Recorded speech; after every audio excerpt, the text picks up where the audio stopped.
I'm Kevin Ostie, and on this episode of VA Radio, I'm joined once again by Brian Stupski of Problem Child Customs and Studio PCK, and we are talking a little bit about a big week in the automotive world, as last weekend was the Detroit Autorama, in which they crowned the Riddler Award winner for 2015.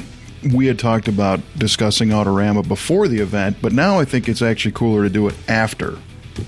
Oh, definitely. You get to kind of play Monday morning quarterback, and that'll be a fun move. Yeah, and you certainly had a fun time on your Facebook page throwing a few topics out, which, you know, for those who didn't see it, it was another... I don't want to use the word typical because none of the Brian Stupski rants are typical, but this one was on par, I should say, with some of the others that was very thought-provoking and garnered hundreds of responses from people based on some of your reflections and thoughts about the current state of Autorama, not necessarily in particular, but high-end car shows and high-end cars. Definitely, yeah. I didn't expect it to go quite as big as it did. I thought, maybe I'll get 20 or 30 replies, and we'll kind of discuss this a little bit. But yeah, it kind of took on a life of its own. That's to say the least, yeah. Well, and what I thought was pretty interesting is not only were there a lot of responses, but as I was reading this, I thought, man, I have a lot of thoughts on this, and my fingers looked at me and they said, "Don't make us type this. Just call them." Please. So here we are today. Probably for the best. Yeah, right. So basically, the Detroit Autorama is home to the Riddler Award and the Grade 8, which, congratulations, by the way, on designing a car that was in the Grade 8.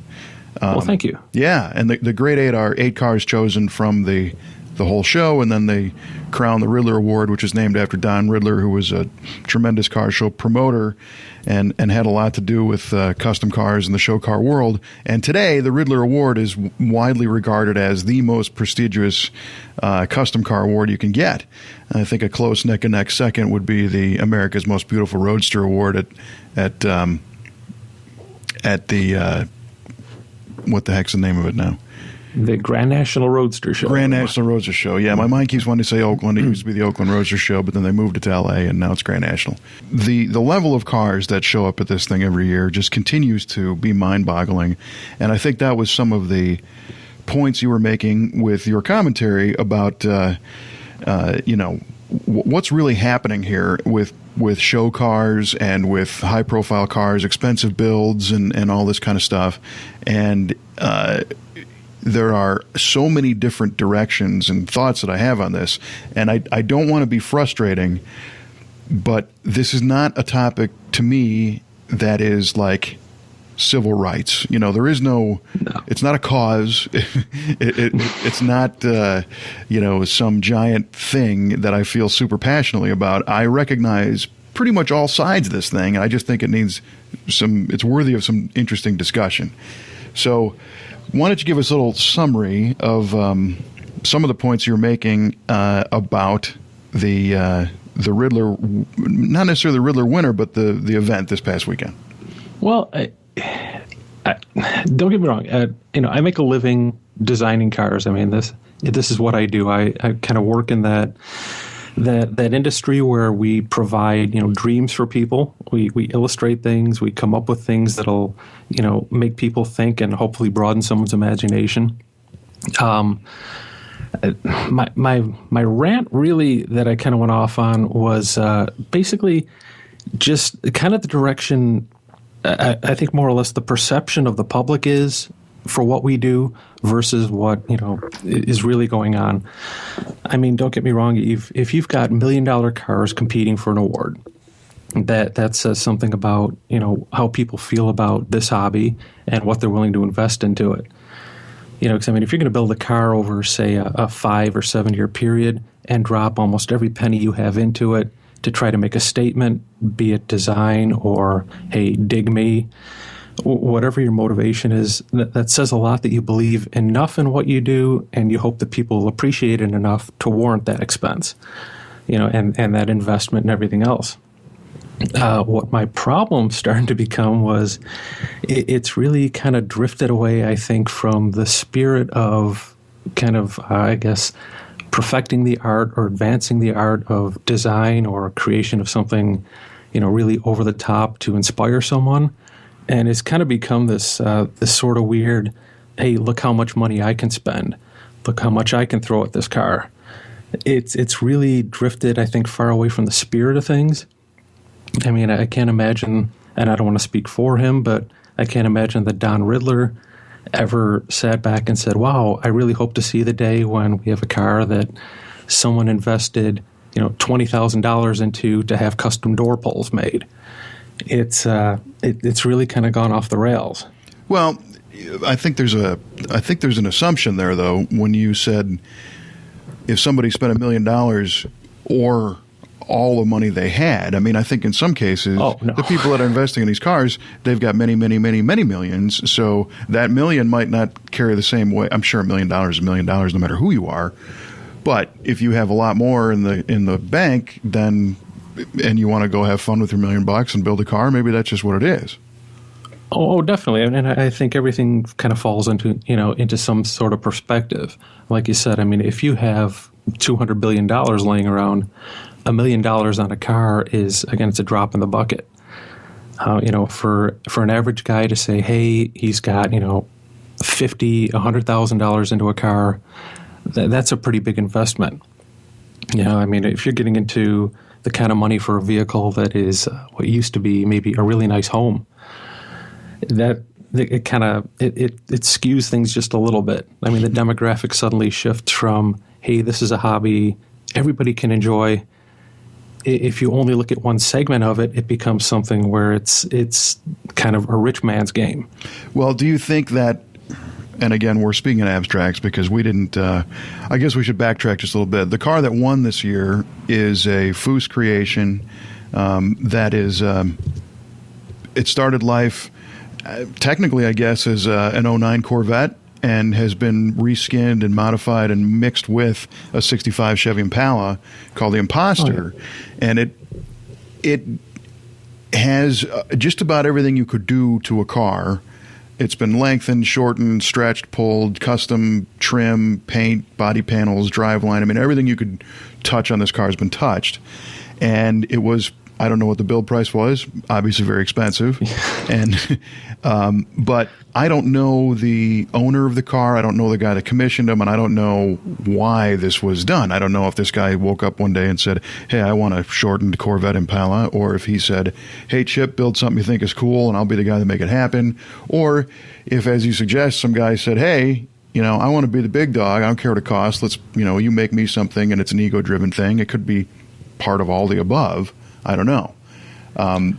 But one thing that you said that I want to explore is that, to me, it doesn't really matter what that motivation was. I think they do push the limits of creativity because... Oh yeah. And that car, man, that car really did, if you think about it from almost any aspect, that the Imposter had, I mean, great engineering, a lot of thought. I mean, if you stop to think about what it takes to basically rebody a 65 Impala to fit onto a late model, Corvette chassis, that's mind-boggling to begin with.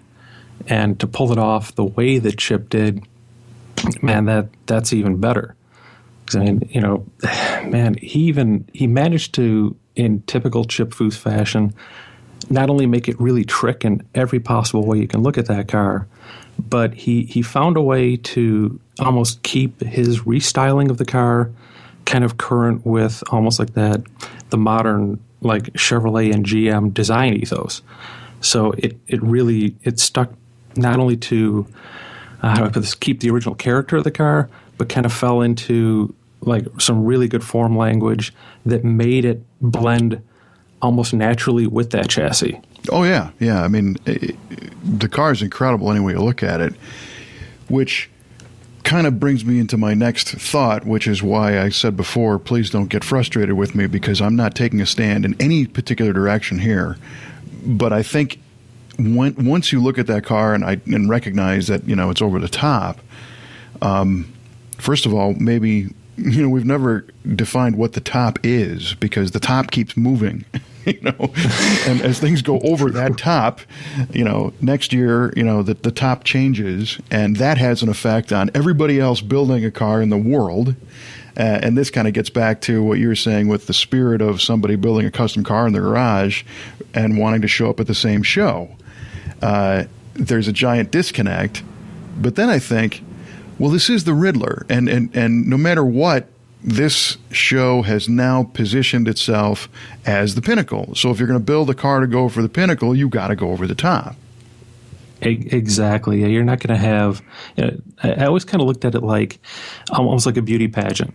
At this level, you have it's just like the Miss World or Miss Universe pageant. You've got the best of the best coming out. You're not going to have, and nothing against her. I'm sure she's a nice lady, but you're not going to have the girl who won the wet T-shirt contest at the bar the night before. It's a little bit of a different world. Yeah, right. It's not your local car show. It's the Super Bowl. Right. So, having said all that, there are things about the car that you and I and every other individual who looked at it may or may not like, and that's our own opinions, and everybody's got them, and Oh yeah, and that's the beauty of it. It really opens it up to interpretation, and it gives people a chance. I mean, yeah, again, everybody can be that Monday morning designer, but or a keyboard warrior. As we found, I did some research on the car, and that's one of the things that kind of led me to post what I did. It was just a lot of people who couldn't grasp things that were going on, wanted to post their opinion on it, and they had no backing whatsoever, for their arguments. It was just, I thought this was ugly. And you think, man, I didn't have time to sit there and reply to every person online and say, well, your opinion is wrong, because that drags me down to that level. But on the same token, I agree with you. There was a lot of discussion about just dopey little things about that car. Right. Well, and some opinions carry more weight than other. I mean, as much as we hate critics, a good critic has a solid understanding of all the elements, and has an opinion that has value, as opposed to, I think that sucks. Right. One of the controversial topics on that car was the wheel choice. Oh yeah. Yeah, and again, I think somewhere I have pictures of the car on our website that we'll put next to it. And again, I am completely far removed from the car because I haven't seen it in person. I didn't talk to Chip or anybody else involved with it. Knowing Mr. Foose, there is a reason for that wheel choice. The wheel choice is, to me, I thought it was interesting because it's like the brightest, shiniest, chromiest thing on the car. And the design is a multi-spoke thin wheel that's very large, and it's some of the comments were it was disproportionately sized, or whatever. And wheels, as you know, as a designer, there's a handful of wheels that'll work on just about anything, and then when you start to venture out a little bit, that's when people start speaking up, and I think that's what was happening. Definitely, yeah. And I don't want to make this all about Chip's wheel choice. No, not at all. I looked at it from the point of view that, hey, again, back to the underpinnings of the car, you're taking a late model Corvette chassis and trying to make everything there work so you have that kind of performance level underneath this custom body skin. And at that point, you've already limited yourself to, what your wheel offset can be. Because once you deviate from that, I mean, you're really getting into things like re-engineering everything in the rear suspension of that car, moving wheel tubs, shifting around where exhaust is going to be, rerouting all the electronics. And I think that really took away from, where the project seemed to be heading. Everything I read about it was that they wanted to keep all of that stuff intact underneath and just work on, concentrating on the body part of it. Right. So, I mean, right off the bat, you've limited yourself to what the offset is going to be, what diameter you can use, all those things. And again, it might have been a situation, like I said, I don't know. I didn't see the car in person, unfortunately, and I haven't had a chance, sit down and pick Chip's brain on it. But I can imagine that, there were concessions to be made somewhere, be it from the engineering standpoint or maybe it was just a case of that is the wheel the owner liked and chose. And when you're building a car like that, the owner of the car is signing the checks, and eventually you've got to say, well, I'm going to give him what he wants. Sure, yeah. And getting back to the engineering, I mean, the reason, I mean, that's a Z06 Corvette you're looking at, so that eliminates a set of 14-inch stamped steel Chevy Rallies. It's just, right. The speed sensors are going to be off, the ABS, the scrub radius, everything's going to be wrong. So, and exactly. I don't really have an opinion on the wheels so much as just as an example of a talking point of where people got flared up. No, and exactly, and I think that was the main point that everyone brought up. And the funny part is, when I first saw pictures of the car start to hit, I didn't even notice the wheels. I was paying so much attention to how he had moved panels, where he had put things, how lines were working from the original car onto the new proportions. And I think one of the last things I even looked at were the wheels, and I said, wow. I said, okay. I said, a little bright, but, then again, I'm sure he could come and take me to school on why he chose those wheels and how bright they are, and I'd walk away with my tail between my legs. So, like I said, it's really, to me, the wheels were a non-issue. Again, though, but I mean, I guess everybody's got to complain about everything. So, well, yeah, and I don't want to get too far off the whole topic of, kind of the hows and whys and what's the state of the world if, do you need to have $1 million car to be the cool kid now? Is that the question, or can you get away with doing something that's not as crazy? But then again, it's like I said before, this is the top competition, so you expect to see that kind of stuff. Definitely. Yeah, and again, this is, I tried to mention that in the piece that I wrote, where this isn't like the low level, this isn't the Thursday night cruise at your local burger place. This is kind of the Super Bowl of, what we do. So you're going to see the biggest and baddest stuff come out. And the point here is to be as far over the top as possible.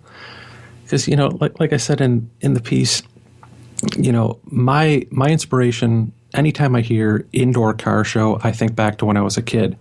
And the first cars you see at an indoor show are usually the really radical, over-the-top, show rods. You see things like, the toilet car and the weird stuff like that. Yeah, and that was a great, great vision that you created, because I remember vividly going to car shows at 4, 5, 6 years old, and exactly what you're saying. The stuff that didn't look like anything on the street is what stuck. Exactly, and it was like Dream World. You walked in there and you thought, man, there are colors here you never see out in nature. There was more chrome, gold plating, etching, pinstriping. It was sensory overload to steal someone else's line, but you kind of came home. And as at least I did as a kid, all I wanted to do was draw things like that, try to build model cars of those, the ones I had seen at the show. It really inspired you to do kind of out of the box things.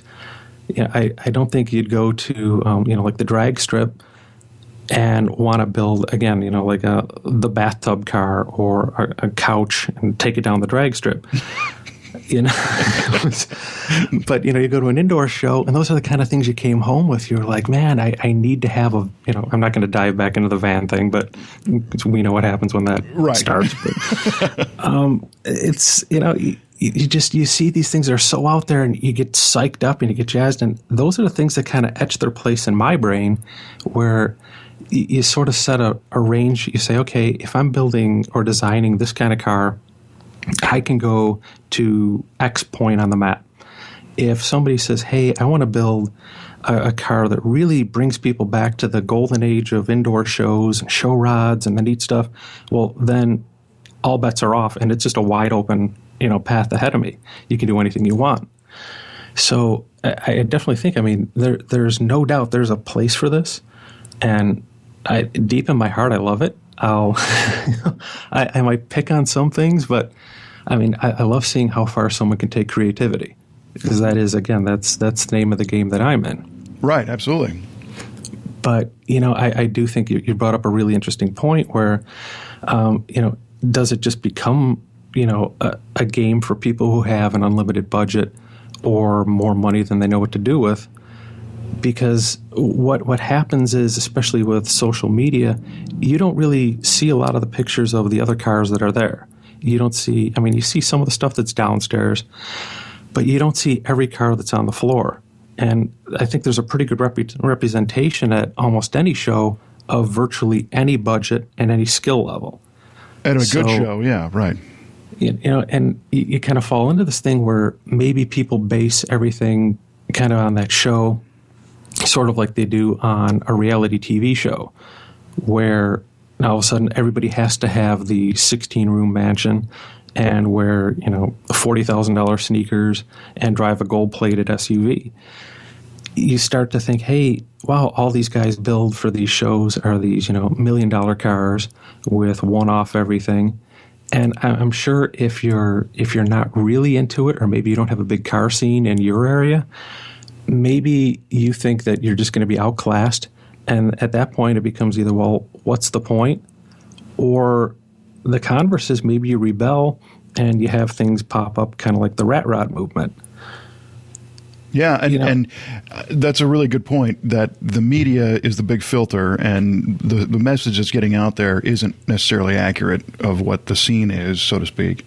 And in fact, one of the things that we did on our own website was posted a gallery of over 250 photos from that whole show. It's not just the grade 8, which are, how could I say just the grade 8? These are the top 8 cars chosen there. They're awesome stuff, and those are included too.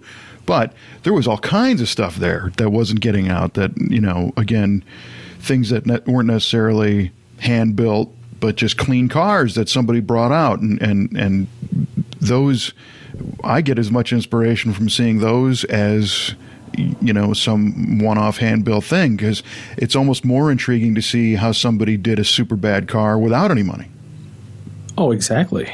And like you said, you guys had a great gallery online, and the funny thing is, if I bet you a lot of the people that were arguing about, their opinions on a car, say online, didn't venture anywhere past Facebook, where maybe they caught just the grade 8, and they think that's the whole show. Right. You guys really put up. You showed that there's a really big scope there. Yeah, and I think that's awesome. And that was kind of funny how that happened.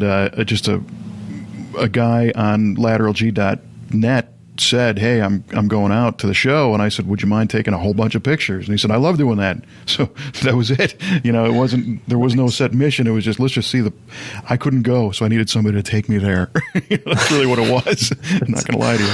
That's how I do it. I live vicariously through that whole weekend. I just, I have someone sending me pictures, and I get to play, armchair, show goer. So it's yeah.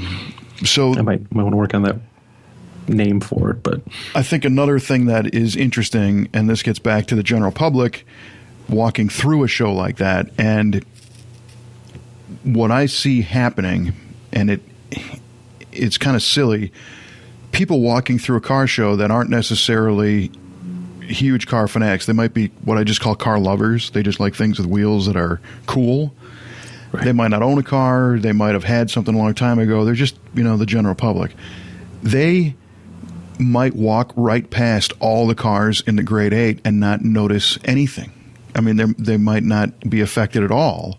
And they might go to a stock red 69 Camaro and spend the whole afternoon there. Right on. And that's kind of the beauty of it, too. There's definitely something for everyone. And I've seen this in person, because in fact, a car we've done some work on here in the shop, a neighbor of mine had a clone 69 Z28. It was just an original V8 car, but it wasn't a Z.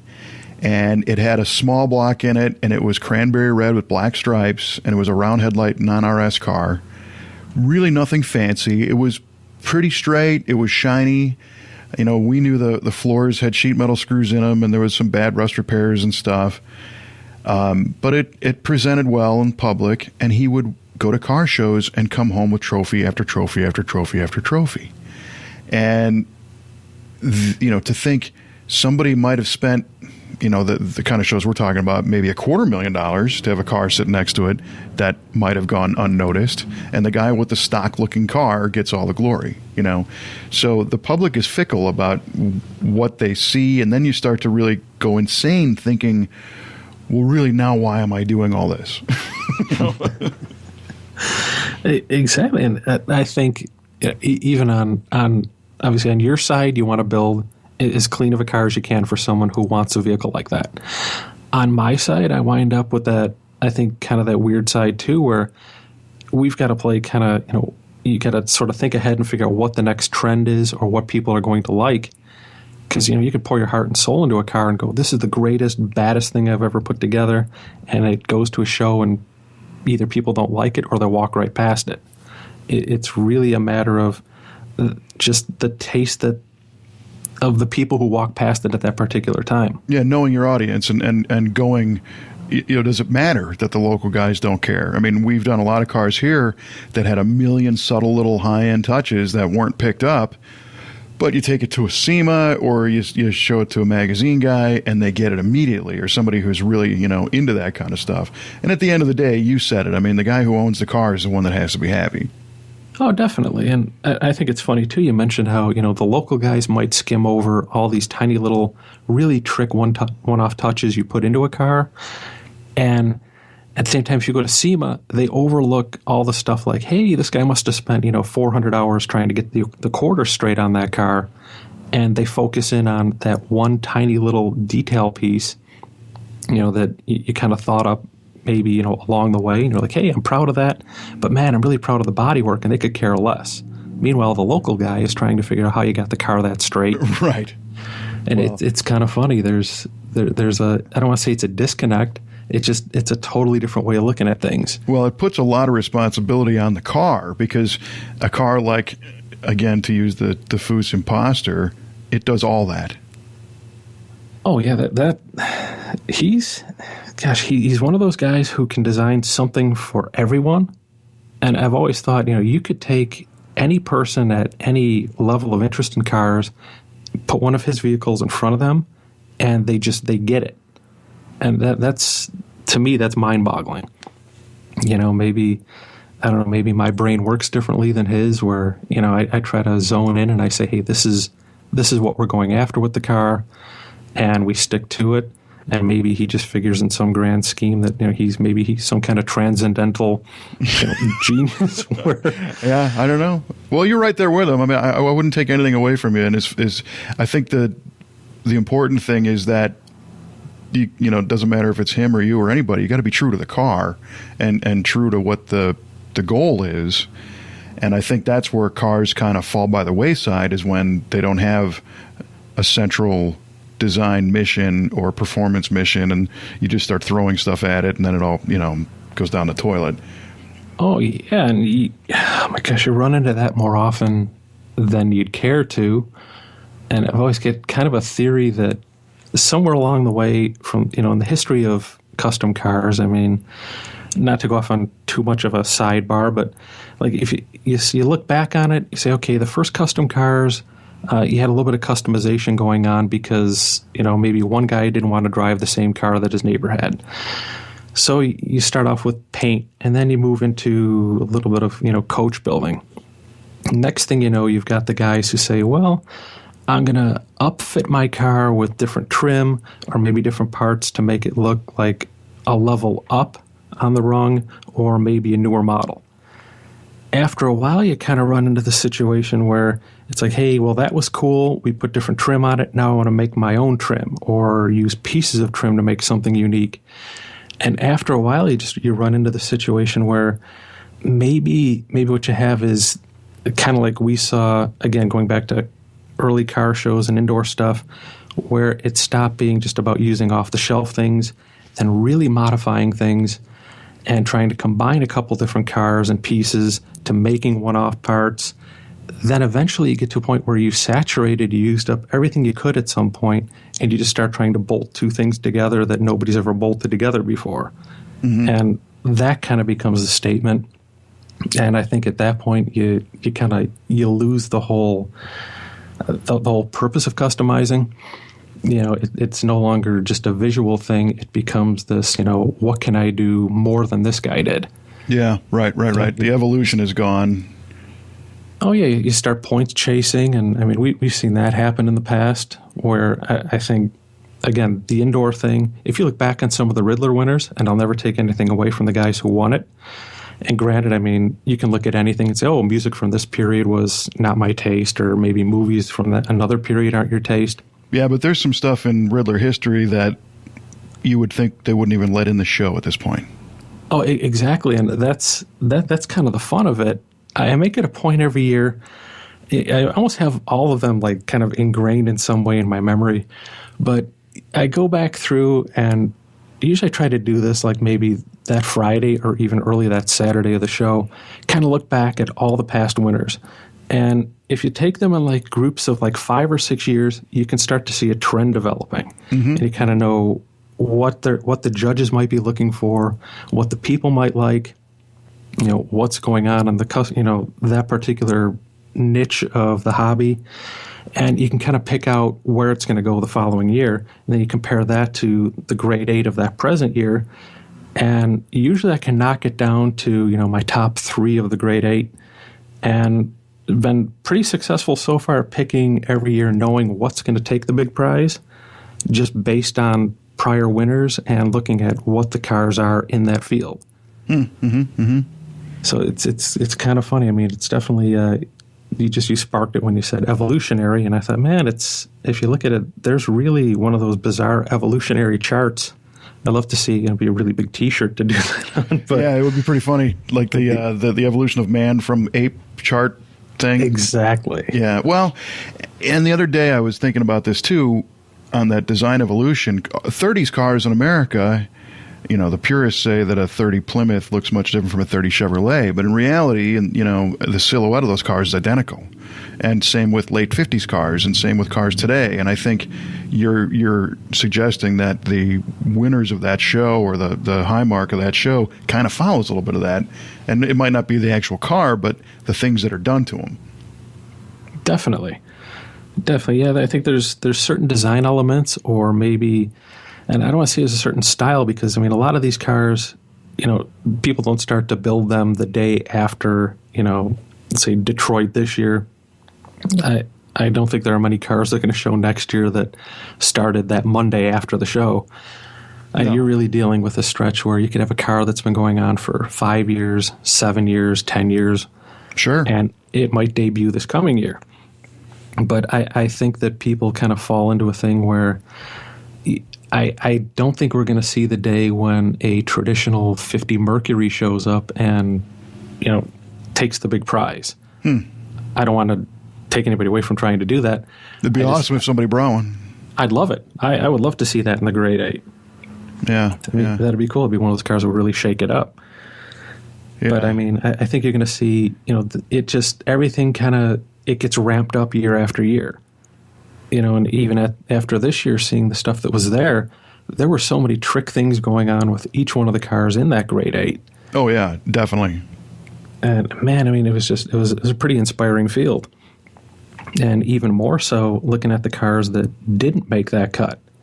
You've always got your little picks where you go, man, how did that car not get chosen?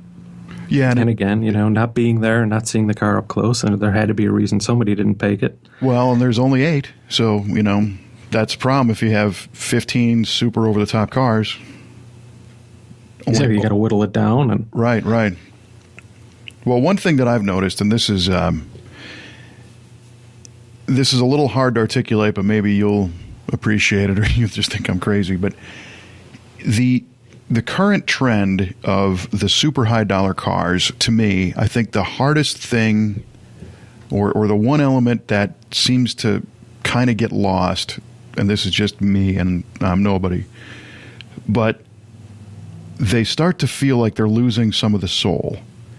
And the design might be there, but technology is to the point now where the top shops all have 5-axis CNC machines making parts, and they've got guys doing metal work that was you wouldn't even think of doing, even 10 years ago, and 3D printing and stuff that is very, very technical.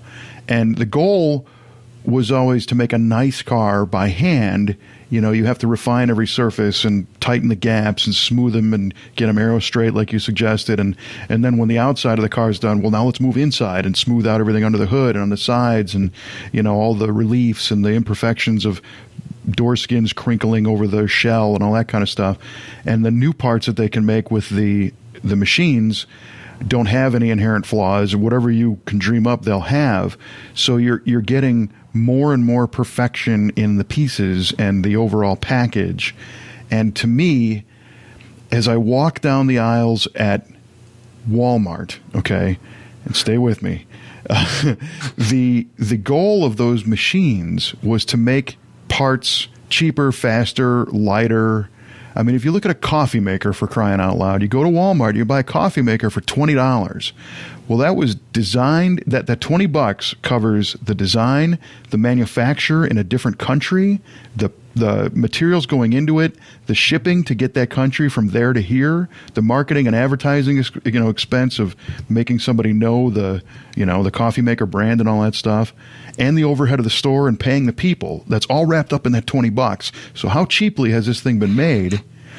But it has design elements that I will call smart, because it does what it needs to do, and it has a surface texture and a shine and a color and design elements visually to make it stand out from the other coffee makers on the shelf. And it seems like the zillion-dollar cars are taking a lot of that same school and applying these finishes and these levels of design smartness and perfection to what was a 60s muscle car. And I'm not sure what is happening. You know what I'm saying? It's like, why would you want a car that is supposed to be tire smoke and gasoline and speed and something that was crazy fun to drive and refine it to a level of being a manufactured thing where it seems like the soul is sucked out of it? Does any of that make sense? Oh, it makes perfect sense. And I couldn't agree more. I was sitting there the whole time just nodding my head going, oh, yeah, I get it. We've almost it's funny. It's kind of like we've tripped over that line and gone from automotive craftsmen, the guys who would, bang out a panel over a buck that they made and create these one-off parts, to almost a level of industrial designers and engineers stepping in and trying to package a vehicle so that it is, as close to perfection as possible. And don't get me wrong. I mean, there's a lot to be said for that. You always want to strive for the best in anything. Well, yeah, right.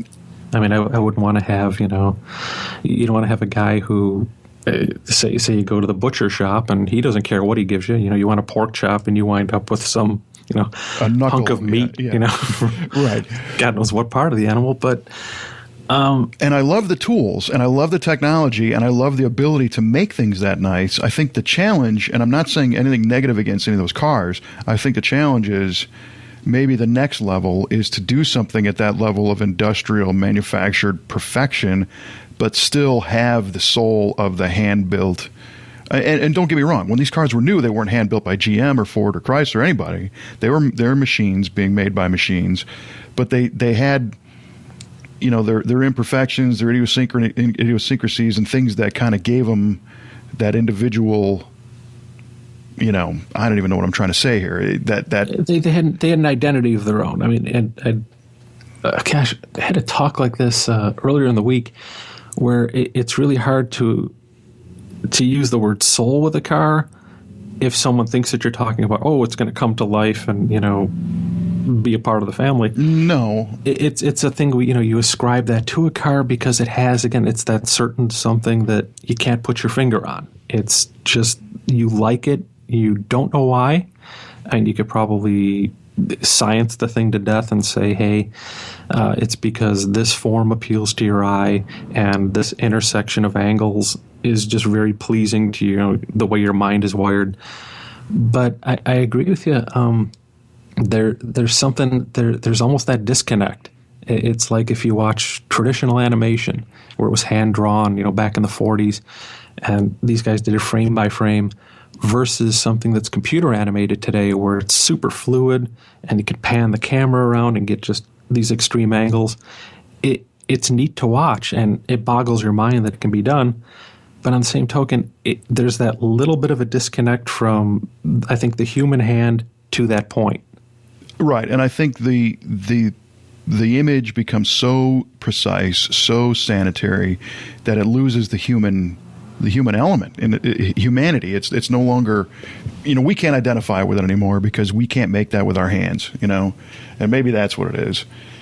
Exactly, and I mean, I run into that. Oh, man, I have a project on my board right now that's really fighting me that way, where we're going to do a lot of trick little things to it that'll all be machine made, but you feel disconnected from it at the end because you know that the gaps are going to be flawless. And I think, and it's not that I want to look at a car and find a flaw. No, not at all. Because, I mean, don't get me wrong, as much as the next guy, I want to see that perfect gap on a door. I want to see all those things. But I really like it, though, when you see it, you can relate to it. And you say, hey, that piece of trim, I know why that trim fits the way it does. Yes, as opposed to maybe somebody just had a machine and they made some parts and just stuck them on the car. Exactly. I think you nailed it. It's not a rally against the machines and the machining. Ooh. It's making parts that still fit with the concept. And oh, definitely. And we're at a point in this whole thing where we have these great machines available to us. We can do stuff now that you couldn't dream about doing in, say, the early 90s. And to see it done at such a level that it is, where somebody can come in and say, well, I'd really like to have a car that I can have these these parting lines and this flush fit piece. And I don't want to make it sound easier than it is, but literally within a week or two you can have those parts made. Yeah, right. Everything can be rapid prototyped. Well, and there's where the new direction of creativity lies too. The ability to have somebody dream up the part, SolidWork model the part or whatever program they're going to use, and then have the machines and the ability to communicate with the machines, and the machines make the stuff that is what you envisioned. That's a whole nother level. Oh yeah, and it's definitely, it's ramped it up. You've got to be pretty quick on your feet at this point and really understand not only, again, the design part. Henry can draw a really cool looking part, but if you've got a guy who can draw the part, understand the manufacturing that's going to go beyond, on behind the scenes to make that part, and then what it's going to take to install that part, put the finish on that part, make it survive, make it work, that really ramped everything up. I think we're at a point now where you've got to have your hands in almost every aspect of it just to understand it and build a car at that level. It's so different nowadays. I mean, I think I don't want to say the days are gone of your backyard guy creating a car that sets the world on fire. I definitely think those guys are out there. I just think he has a lot of access to a whole lot of technology that he didn't have in the past, and if he's sharp enough to come to grips with it and find a way to use it in a unique way, it's going to be 10 times as successful. Yeah, and I think the challenge is a fun exercise I do in my mind is to say, okay, well, what if Virgil Exner had access to these machines back in '55? What would he have done? What would Chrysler have done? Or what would, a Harley Earl, what would a Cadillac look like if it was designed then, built today, Oh, definitely. And, but then the sad part would be, you just give me a really good idea for a movie, though. Uh-oh. I'm going to go back in time and ruin that whole evolution shirt we were just talking about. Going to see CNC milled parts on a Riddler winner in 72. Yeah, but, right, exactly. I think we're at that point where you can make anything you can dream up. But I think, too, at this point, taking into consideration, what you said, okay, if Virgil Exner had access to these things back then, I still think he would have found a way to find restraint with it. And that was one of the other topics that really weighs on me is you've got to find a way to restrain yourself when you have access to almost unlimited technology. Yeah, just because you can doesn't mean you should. Precisely. I mean, man, there's a time and a place for it, because it's really easy to trip over that line and say, hey, we've got the scanner, we've got the modeling software to do it, and we've got the machines to mill it. We can do anything we want. I mean, it wouldn't stop you to make a car out of, to say, hey, we've got this chunk of billet that's big enough, let's mill a car out of it. Yeah. It would serve no purpose. I mean, it might be neat, but it's a matter of, knowing restraint. And I never want to stop anyone and say, hey, don't use, this technology to better this, because otherwise we wouldn't be at the point we're at anyways. It's always a matter of adopting something, some machine, some tool, some idea, and putting it together with what you're building at the time to take that art to the next level. Well, and I think the other aspect that needs to be reinforced is a car doesn't need to have that stuff to be cool. Oh, no. And I think people can take that away from the shows, the big events like the big, indoor shows we're talking about, and television and magazines and everything else, to where they might start to think, well, I really need to have some custom machine parts on my car, or people won't think it's cool. I don't think that's the case at all. I mean, you could take any car, make it sit right and make it run right, and have nothing but junk on it and have a super bad car. There's more to it than just that. Oh, exactly. Yeah. I always use the example of, do you really need a one-off, the 5-axis milled billet aluminum trunk lock on your car? Right. What purpose does it serve? Yeah. And, you get a lot of people say, well, I just want it because this car had it. And you think, okay, well, what does it do for your car? You've got to have kind of that acid test where you say, do all of these things that you want, equate to any kind of success for the project? Yeah. And that's a really easy thing to trip over and decide, hey, I need that simply because I read in a magazine feature that this car had it. And if that car's in the magazine, well, it's better than mine. And for me to be at that level, I have to have this plus this. Yeah, which kind of gets to something that you originally said that I also don't really like, and that is the Me Too people who don't really have an original thought in their head, but they thought, well, he's got that and he won, and he's got that and he won, so I want to win, so it needs that. It needs to have all these things, and that's the stuff that I don't like to see. And not everybody's got it in them to be a car designer, a builder, a mechanic, a racer, or whatever, and that's cool. And there's room for everybody.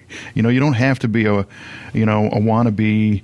And it brings up a story, getting back to the America's Most Beautiful Roadster competition. I knew a guy who was a racer in the NMCA for a while, is when I knew him. His name's Bob Rieger, and he had a lot of financial resources behind him.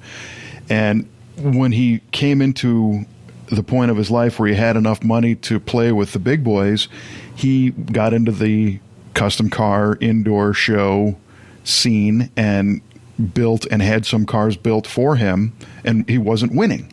And he was mad because he's like, I've got all the same stuff. I've got the same amount of money in it. What's the deal? And there was the politics of the show and blah, blah, blah. So he left the show scene where it was purely subjective and got into racing, which is something that if you don't win the race, you don't win the race, Right. And somebody gave him a hard time because, again, he had a lot of financial resources. And they said, well, just like your car show thing and now racing, I mean, you do this, your wallet is the thing that wins the races. You got enough money to do it, so that's why you're a winner. And he took his wallet out of his back pocket and he threw it on the front seat of his race car and said, how fast is it going to go? And I thought that was pretty cool. And that's that weird kind of thing we run into, though, is where a lot of people, there's a backlash against it. It's, oh, this guy he can afford to build a car that big. That's why he has the coolest thing. And, well, you could say that about anything. I mean, if you've got unlimited funds, yeah, you're going to have the coolest, faucet on your sink in the world, or, you're going to have the coolest watch. But I don't think it goes hand in hand, because I know there are people with a lot of money with really ugly cars. Exactly, and that's the thing. And That's why I think you'll see a lot of guys out there who build a number of cars over the years, who might have money, and you can kind of split them out and say, hey, well, this guy built a lot of cars, and every one of them is cool. Well, at that point, look at the people he had involved with those cars. And it's a guy who's made really wise decisions, not only in the vehicle he chose to build, but who he had involved with it for design, construction, everything like that. It's a matter, again, money can't buy taste. And, I think if you've got that combination of money and taste, well, fantastic. You're one of the guys, that I love seeing at the top of that whole game, where when your car's in the grade 8 or takes the big trophy home, that's cool because I can kind of get behind it and say, awesome. Yeah, right. But again, if I see a sea of, Me Too cars where every car has the same thing that, Joe Blow's car had 7 months ago in the magazine, it really kind of sours your taste for it. Yeah. It always reminded me, you remember those, remember car show videos from like the 80s? You'd put them in, it was like, it was like the Sacramento Autorama. And it would be this really cheesy kind of like B.B. King style guitar riff playing in the background, and the camera would sweep all around the show and give you these weird angles of cars. Yeah. I always thought, I wanted to put one of those together, and people are going to hate me for this, but I wanted to do my own of like a recent show where you have like Alice Cooper's clones playing and just go past a sea of all the same, it's like pro touring car after pro touring car after pro touring car. Yeah. And don't get me wrong, I mean, build what you like, but it's really tough, It's hard. I mean, I guess the guy that I don't like in that world is the guy who built an exact clone of 8 other cars out there and then complains that nobody appreciates his car. Yeah, and doesn't use it for what it's capable of. In the pro touring world, we see people there that there are people that have a pro touring car that they're beating the tar out of every single weekend, and then there's some that never, leave a trailer, and it's like, well, why did you do that if you're not going to drive it? And that's tough to look at. The guy who has, I've got 1,200 horsepower and it's a super exotic engine, and it runs for 4 minutes at a time. Well, and not only that, but I mean the stuff that isn't the super exotic, because now you say pro touring, and basically that whole thing was cars that look cool and perform well. There is obviously definitely a formula now of parts that you can buy and have shipped in, and they're GM crate engines or a Ford crate motor, and this isn't something exotic. I mean, this is something that's expensive, but it's not necessarily exotic, and these cars could be replaced, and they could be fixed, and they could be raced and whatever, and the people that, I guess they just put a bunch of money in them and take them to a show and say, hey, look at me, and it's not being used for what those parts were made for, is a little unusual, but that's part of the deal too. I guess if you spend the money on the car, you value not wanting to put it into a wall. That's another point too. You can, if you think about it, if you go to a shop today and you say, I want to build, let's just say, because everybody knows what it looks like, you say a 69 Camaro, and I want to do a pro touring car, and you say my budget is $150,000. They're going to throw you almost a package. It's going to be this chassis, these brakes, these wheels, this driveline, and it's all stuff you can buy off the shelf. And to me, that's mind-boggling.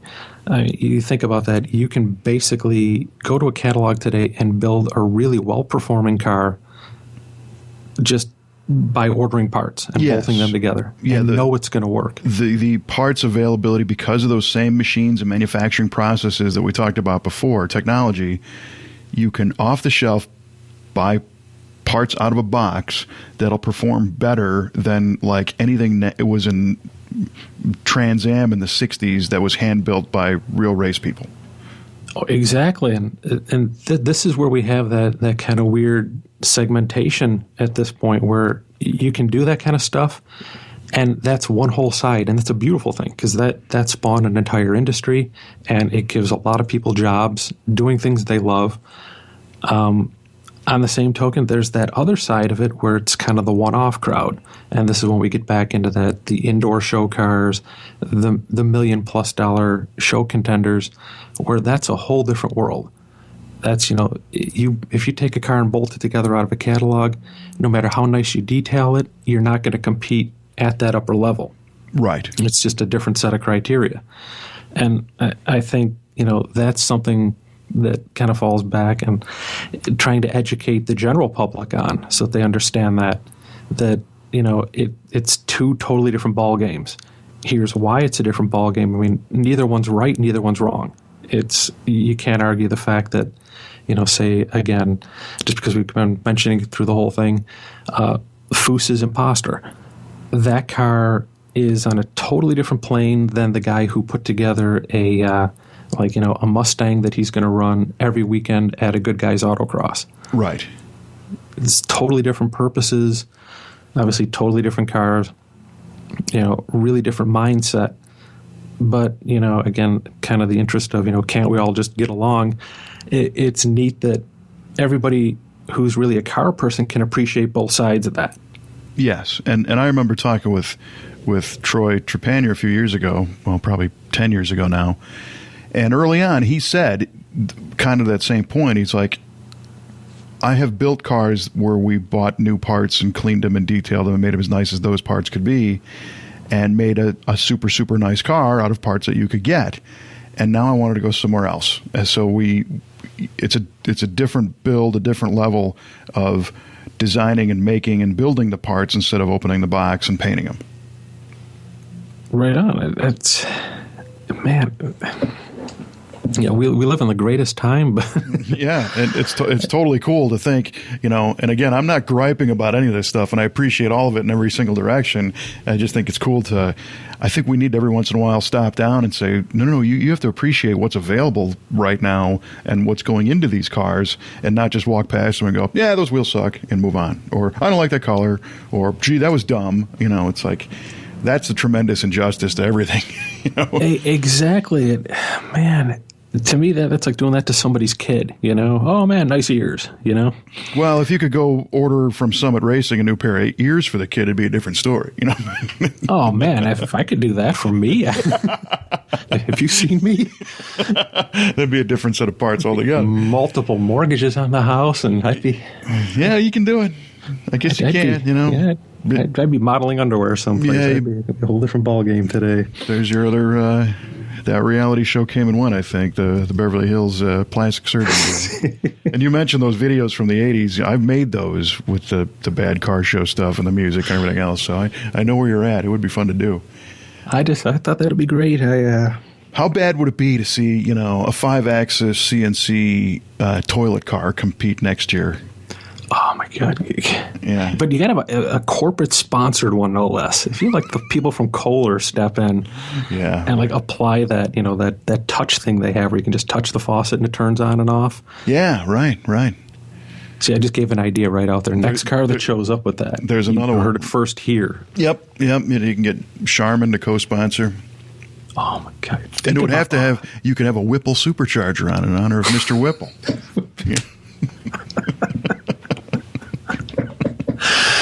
Oh my gosh! Man, see the car out there. It's overheating on the side of the road. There's all kinds of blue fluid leaking out. Yes, it's bubbling out the tank.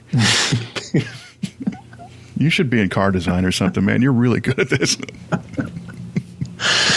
I'm thinking about it. Oh, that'd be too cool. Seeing the forums, it doesn't look too hard. The world's most precise toilet tank. This would be awesome. Mm-hmm. Brushed stainless, handle, flush handle. Summit will have to carry those. I can't even think of the technical term for it now. The little floater that sits in the tank. The flapper valve, you mean? The little floater ball that sits at the top. Oh yeah, the float. The float. There we go. Yeah, the technical word, the float. Thanks. Yes. There'd be the plastic ones in different colors, and then there'd be a billet one and the polished and. Oh, see, satin finished. Right. Pinstripers will get a hold of them. They'll have float jams. It'll be cool. Float jams. It's going to be oversized flush ports, so this thing dumps all 1.6 liters in half the time. Ooh. Like a flaked float. That'd be awesome. I could see that. Yeah. Now we're getting someplace. Maybe that's the next step. It's not even toilet seats for the pinstripers. Just whole, like, the tank. It's going to be a whole billet toilet. Oh, my gosh. That'll have some ceramic, baked on coating. Or you have the guys who go out and specifically source, like, traditional toilets, anything pre-53. Right. The no billet crapper box. I didn't even clean the inside. Like, oh, great. Yeah, it's a ceiling mount tank, with the big pipe coming down and a chain. Yeah, but the rat rod guys would lower it so it sits below the bowl. I got a rusty toilet in our shop right now, I think, as a matter of fact, for those guys. Not by choice. That's worth something to somebody. Yeah, but that's just it, Take what's available and apply it to whatever. And, you know what? Again, I think that brings it back, though. Think about it. We're at a world where you could build anything today, and you can make it cool. And to me, that, like I said, I'm sitting here right now, and it makes your head want to explode because you could do almost anything. And you're only limited really by creativity, budget, and then the willingness to put up with, 1,400 people on Facebook telling you that, your choice of center caps was stupid.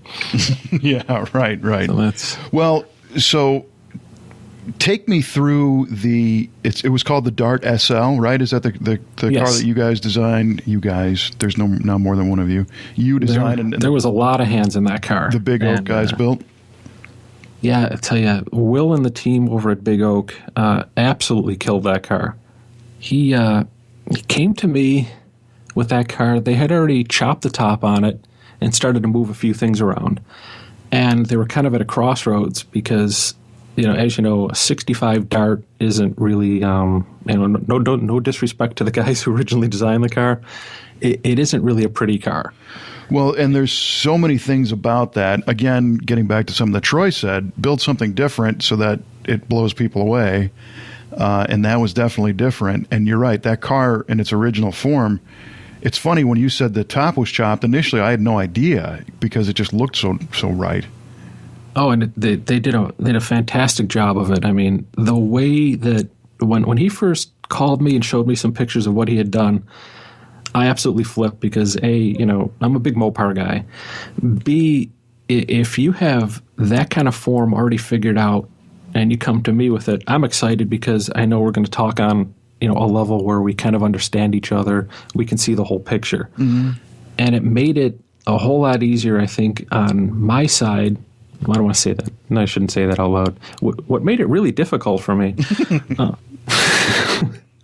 they presented me with something that really needed a front end design, really needed something to go on the tail end to kind of bring that up to speed.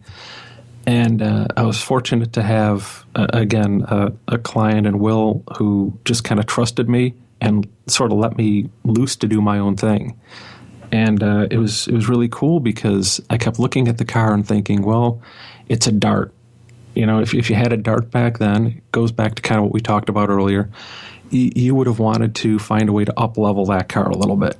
Yep. And the potential there was, okay, if we take this car, it's going to obviously go a little more modern because, at the time they were talking, supercharged Hemi, Pro Touring kind of look for the car, all custom chassis. I knew we weren't going to be limited to a situation where I was going to say, great, now I've got to find a way to put bubble skirts and wide white walls on this car. Right. There was definitely a direction. And, it was great because it made sense to me to bring in, you had the modern Hemi. Well, I figured, okay, we'll pay some, we'll pay a little respect to the modern Dodge look, and we'll put a crosshair grille into it. And we started to really play with that, and that kind of refined itself pretty well. And once we got around to doing the tail end, I just kept thinking, man, what if because at that point in time, the Imperial cars were already kind of starting to feel that they were going to be shoved on the way out. You could tell by mid-'60s, it was still a good idea, and it was definitely something to have and aspire to own an Imperial, but it wasn't quite, they didn't have the market anymore. So I thought, well, if they had made a Dart in the Imperial line, what would the back end look like? Now it all makes sense to me. Okay, so I'm glad you catch it. Well, I mean, it looked great. Just looking at it as its own, it was a very great-looking car. But now that I know where that kind of theme came from, it makes total sense. And it was funny. We wanted to do something different, and Will says, and originally he'd come up with a couple modular designs, and Will said, well, what if we just did one big panel? And I thought, man, well, that's going to be big.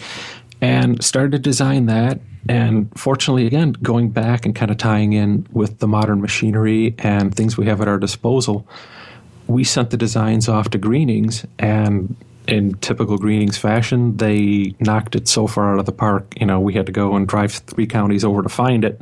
Yeah, yeah. And it just looked, they did an incredible job taking a vision in my head, which was basically, you know, some sketches and drawings with little arrows and notes all over the place, and to this unbelievably finished piece that looks like it could have been a factory part. Well, that's the thing. If you didn't release your drawings of the front end design and the various different ones versus stock and the choices, somebody could make an argument that that was a factory piece. It looks like it was made in the time period. It looks like it fits the car. And again, you nailed it. Getting back to what we were talking about before, this just wasn't some piece of aluminum that was spit out on a machine. I mean, this belonged in there, and it paid homage to the original design and shape and feel, but tuned it up and kind of fixed it all. Well, thank you. Yeah, and man, you know, that makes me you made my whole year so far. Well, you've been having a crappy year if I helped. No, but really, it looks great. It's organic. It fits. It's cool. That's the way these parts should be made. And it was neat too, because you know, when we had started to discuss, you know, making it one piece to look like, you know, an older part, we were trying to balance out how we were going to put some modern lighting into it. And fortunately, everything worked to a point where it almost looks like a factory piece that's been retrofit with LED taillights. And, right, you know, it's one of those things where, you know, knock on wood, it all came together really well. Yeah. And I got to tell you, the color they chose for the car, I'll be honest, when he first presented it to me, I cringed and I went, oh no, I don't know if that's going to work. And I kept thinking about it, and I said, you know, it's going to come around. And finally one day, you know, I woke up and went, you know, it really makes sense, because I started to think, okay, if the car is going to debut in Detroit, and there's another whole topic. You and I, we should have a talk just strictly about picking color for Detroit. Oh, yeah. With the lighting in Cobo Hall, especially upstairs like that, certain colors really work. Other colors kind of either just like fade into the background or just flat out don't work on a car. And fortunately, with the surroundings in that building and everything that's going on with the lighting and the tones that it lets off, that green made that car just absolutely pop. Oh, it looked alive. It was awesome, and it was funny because I had a lot of people say, man, I'm looking at pictures of other cars from upstairs that you can always see that green just glowing off in the background. Yeah, and the green is a very vivid green. It's got a lot of metallic in it. It's got a lot of pearl in it, and it is a show car color. You know, it as you mentioned before, that if a kid walked into that show and saw that, that's going to leave a mark. You know, that's the kind of color that is. Definitely, and that's why that car has, you know, not just because I had the opportunity to work on it, but that car has a really special place in my heart, because that's the kind of car that would have done it for me as a kid. I would have gravitated right towards that because it was bright, and then I would have started picking things apart on it that I really liked. Yeah. And the Big Oak guys just did a tremendous job in putting it together, because holy cats, is that a nice car? It's unbelievable. They're the most down to earth people. I love them. Will's a fun guy to talk to. Definitely one of my favorite builders. And I really hope that, I know he's got a great name for himself out there, but I hope this opens it up to him having an even bigger audience now. Yeah, we had the privilege of spending the weekend with those guys at the CarCraft Summer Nationals last year. We were in the Pro Builder Shootout, and they had their 57 with them. the slugger car, I think that's what it was called, built for the ball player, and the seats were sewn up, and they looked like a catcher's mitt almost, the way the stitching was, and the leather and the material, and that car was just super, super nice. And I'm like, we definitely don't belong in the same circle, because that car was over the top, and those guys were so cool. We spent a lot of time with him. It was really neat. He's a great guy. He's a very talented builder. Like I said, I mean, they build such a clean car, and this was just a little bit outside of what they normally do. It's quite a radical car when you get down to it. Well, plus being more of a muscle car, it seems like their history is skewed a little bit earlier on most of the stuff they do, but they nailed it. They can play in any circle, absolutely. And I tell you, it was fun too. I mean, because once we got done with the outside, we played with gauge designs, and we got once we figured out the instruments. And that's another neat thing you can do today. You don't just rely on saying, well, I'm going to put these gauges into my car that I got off the shelf. We could literally say, well, what do we want the gauges to look like? Have those made, and Classic Instruments killed it on that. Yeah, that's really cool to have that ability to, first of all, the freedom of a customer that's willing to support all that, and then to actually have companies that can make that stuff. Definitely. And I don't know if you had a chance to see, I don't want to make this into a name-dropping thing, but no. Wayne and Pam at M&M Hot Rod Interiors, they're a great couple, and they're consistently placing with their interior work into like the grade 8.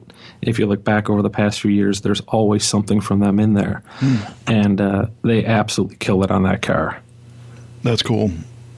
And like you mentioned before, the Greening Auto Company's ability to make those parts. How many pieces did those guys make for that car? Do you know?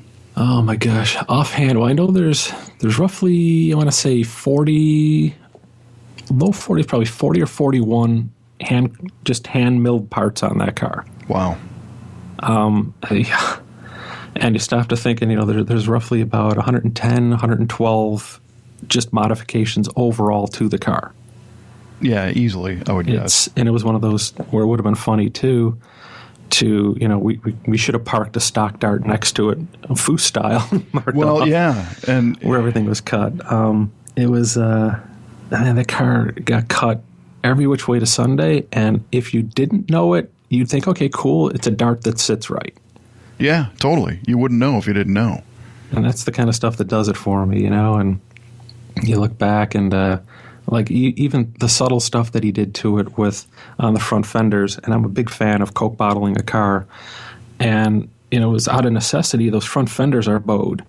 And, that's all done so you can have some kind of a turn radius with the car. And Will was sharp enough as he and the crew did it to keep them just in line with the factory bow on the rear quarters. Yeah.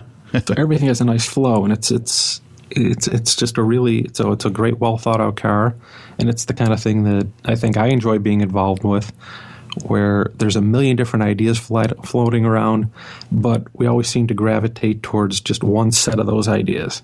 Yeah, and everything kind of gels. Yeah, again, fixing the weirdness from the factory. I always think that as a car designer that worked for the OEs, the original drawings are always very fluid and dynamic and very cool. And then, engineering gets a hold of it and they got to ruin it, and safety gets a hold of it and they got to ruin it, and marketing has to add a bunch of garbage to it. And what ends up getting produced, manufacturing needs to change everything because you just can't make that, cheaply. And what we end up driving is nowhere near what the original design was. And I think you've got a real great ability of kind of reaching back and kind of pulling out that original feel of what the car was maybe supposed to be. Who knows? I don't know what the concept drawings of a 65 Dart even look like, but you would think that it would have been more towards what you guys did than what came out. You'd hope. You'd hope, yeah, right. Yeah. Well, they're weird, and that's what's part of the attraction of those 60s Chryslers and Dodge products, from 55 up through 65 before everything became, kind of real boxy. Those designs, I love them more and more and appreciate the idiosyncrasies and the way that they tried to go in a slightly different direction and push things a little bit. I think that's neat. Some people think, it's ugly. and everybody, whatever you like, but I just think those cars are cool. But then to be able to take one and improve upon it is even better. And that's the fun of it. I mean, I might, every now and then I post something where I complain a little bit, and it's my way of blowing off steam and trying to get a rise out of people. But it's a fun thing to work in, where you get to take cars that, you have a chance to go back and kind of improve upon and put your own unique spin on it. And it's great to have people out there who trust you enough to say, well, look, this is my car, do your thing. And this is a great case of it too, where, someone said, hey, I've got this Dart, please make it cool. And again, Will and the crew went way over and above and beyond. Yeah, and there's something really cool. There's some cars that you can't really do that to and have it be accepted. Again, to use the iconic 69 Camaro, I'm going to say 99 out of 100 attempts to customize a 69 Camaro don't work, only because we have seen so many Camaros and we're so mentally trained to appreciate kind of what they are, that if you deviate, your mind just says no, it just rejects it, and I have a problem with that too. And the analogy I'm going to use is classic rock. We have heard Stairway to Heaven 50 billion times, and we don't even listen to that song anymore. But if you take the time to listen, to some of these songs and appreciate what went into making that song that we take for granted now, definitely. I agree. And although, and it's funny, I have a joke that I've heard Stairway to Heaven so many times, and I had a friend who listened to it nonstop, and I've always pictured that hell for me somehow would have that playing on a constant loop in the background. And every now and then I'll be driving and you have a station that'll play one like back to back. They'll do one of those weird things. It's like, oh, it's a double play, and it turns out to be the same song. Right. And I have to stop and I think, did I die? Yes. Well, what was interesting for me, one day I found that there was a documentary made of the recording of Pink Floyd's Dark Side of the Moon. And you can find this on YouTube. There is film footage of the recording sessions, and Dark Side of the Moon is such an album to me that was very technical, a lot of synthesizer and stuff. It was hard to envision people playing instruments making that music, Definitely. And when you see the guys tweaking the knobs on the big Moog synthesizers and the Korgs and all this stuff, this analog junk with patch cords and everything, and they're making what ended up on the album, and you go, wow, people did make that, It just seems screwy that this isn't just something that came out of the radio. There was a recording session, because it doesn't have a very, analog acoustic feel in any way. I had a totally new appreciation of that whole record when I heard that, and an appreciation of Alan Parsons as a producer and all that stuff. And it really just kind of opened my mind to that album again. And I think the same thing happens with cars. You see so many 69 Camaros, and when people try to change them, and they miss. But then you look at it again and go, well, I kind of see where they were going with that, and maybe this could be done. And when a modification really sticks, you go, wow, that's cool. Right on. And I love the musical analogy. I think that's awesome. You don't stop to think about what goes into making a song and how many different versions of that song there might have been. And, you take like a guitar riff completely for granted. You think, oh, he just stepped up there and knocked off that riff. That might have been a process of just constant refinement. And again, same thing with the car. You get one idea, and I try to do this with the sketches as we develop them. We'll start with an idea, and every now and then they go way off the rails and end up with goofy stuff and notes written all over them. And sometimes a client gets one that has, notes for me on what to pick up to cook dinner. But, you develop things, and something that seems like it fits the car and is really natural was such a struggle to get to. Yeah. Yeah. Well, and it's almost the same thing. Imagine, okay, you take a 57 Chevy and you make a zillion parts for it, bring it out to a big show like, whatever, and have people look at it. That's really not much different from taking, AC/DC's Back in Black, right, and playing it live with French horns and expecting people to get it. to figure out what you did or accept it in some way. And that's it. It's really hard. And that's why I like it when people can see kind of what goes on behind the scenes. Because like you said, you came to an appreciation for the Dark Side of the Moon album. And by the way, I wrote myself a note. I'm going to go look for that now. But yeah, I forgot what that series is called, but it's on YouTube. That's awesome. It's little stuff like that. I wish we could do that more on the side of, the design side and even a lot of the fabrication side. I would love to do a whole series where we follow something from Sketchpad clear on through the SolidWorks modeling, maybe bring light to that whole side where we get to see how technology becomes involved, but yet it all starts, from one weird idea. Well, yeah, definitely. What I think would be fun, and I thought about doing this in the past, is doing a video series or a TV episode or whatnot that only showcased the stuff that didn't make it, and then show the car at the end with what did make it. That would be... So people are wondering, it's like, well, I don't know about that fender treatment there, and show the guys working on it, because they did. They worked on it. This was drawn, this was built, this was English wheeled and welded and ground and put together, maybe went to color before it got scrapped, and then at the end, when the final is revealed, where all these things came together, you go, wow, what a relief that they figured it out. Because it's a journey. I mean, man. And sometimes you come out of it and you think, I'm never doing that again.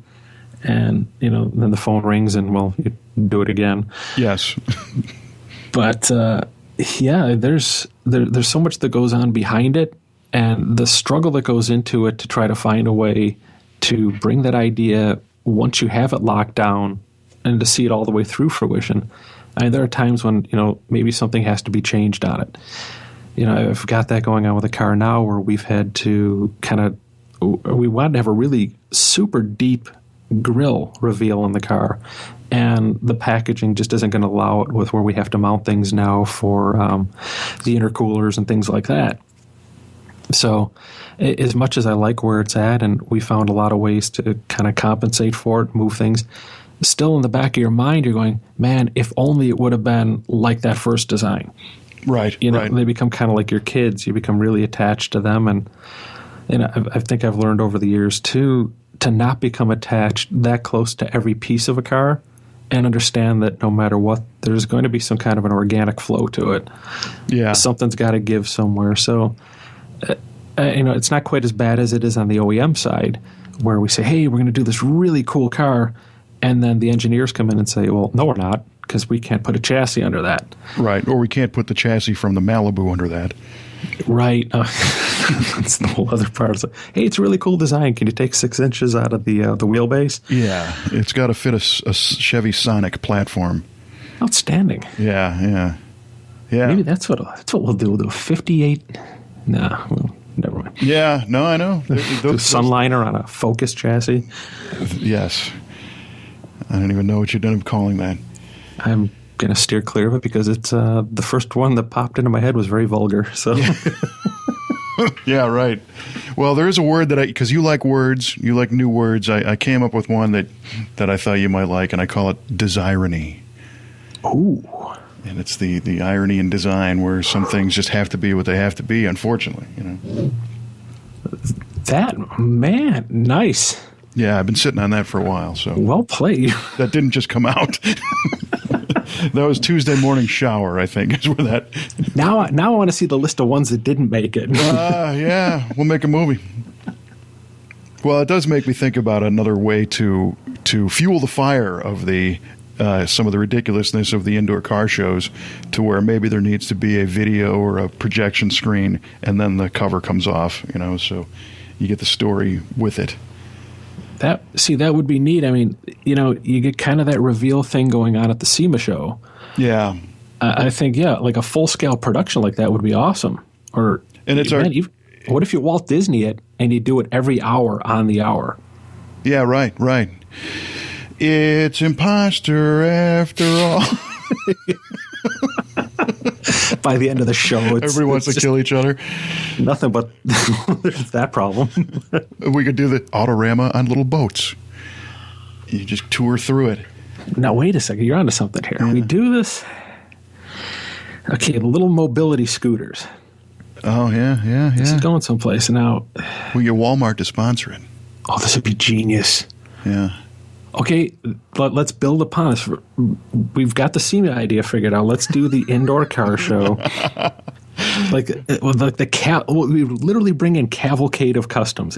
You have this series of computer controlled, GPS guided, little mobility scooters. Yes. We'll bring in somebody who can just write the worst possible theme music of all time. Yes. What is the in the Haunted Mansion? I think they're called the Doom buggies. Oh, see. So when you chain them all together, so you don't have the freedom to leave.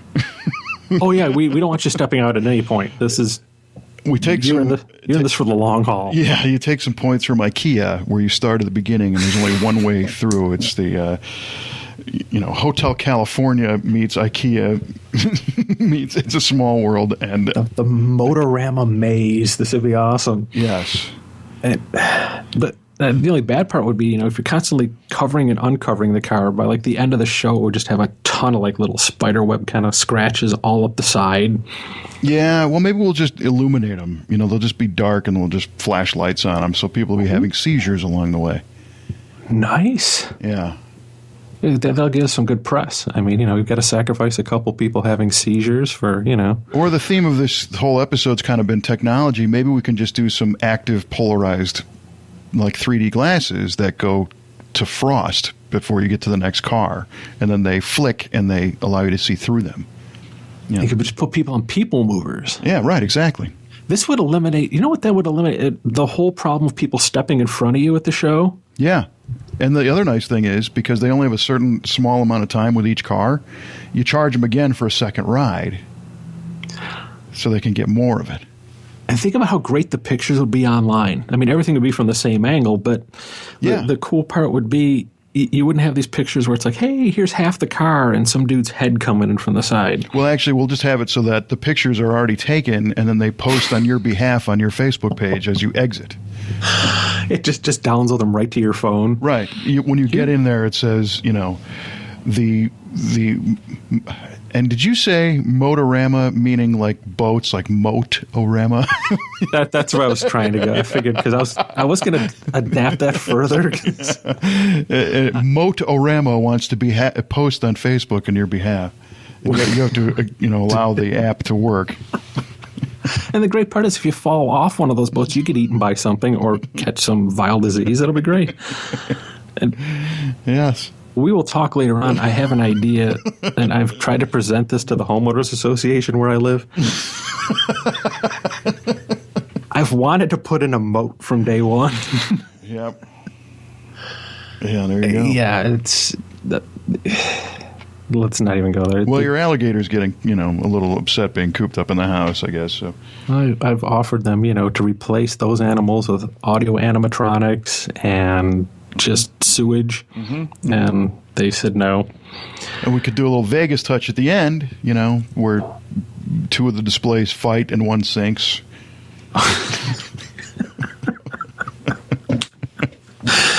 Oh my gosh.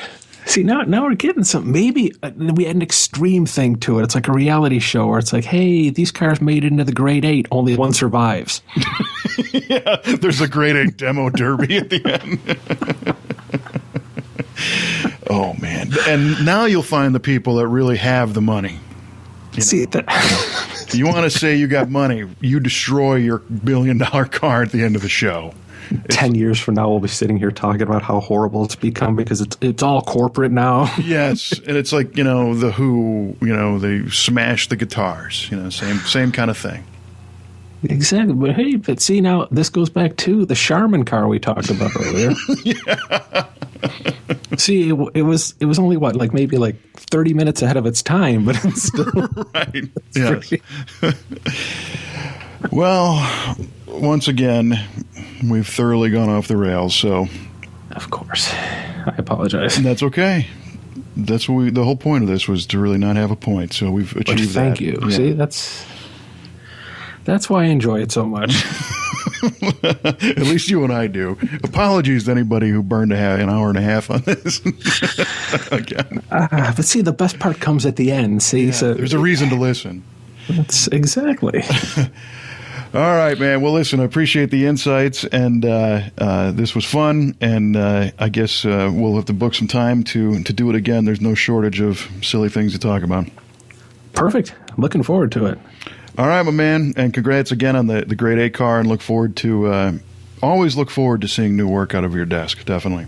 Well, thank you so much, and likewise, man. I love going on to see what you guys are up to, and I don't want to plug too much, but your muscle car of the week, that's one of the things I look forward to. Oh, well, appreciate that. Yeah, definitely. And then on our end, we do have a new television deal with the new Revin TV network that launched in December. They're picking up our V8 TV show, so that's pretty cool. So outstanding. Congratulations. Yeah, thank you. And, of course, all that stuff's online, too. So there you go. I managed to plug for plug. Beautiful. All right, man. Until next time. Thanks for listening to this episode of V8 Radio. You can subscribe to this podcast through iTunes, or you can go to our website at v8radio.com and click the subscribe link there, and you'll never miss an episode of V8 Radio. I'm Kevin Ostie, and we'll talk to you next time on V8 Radio.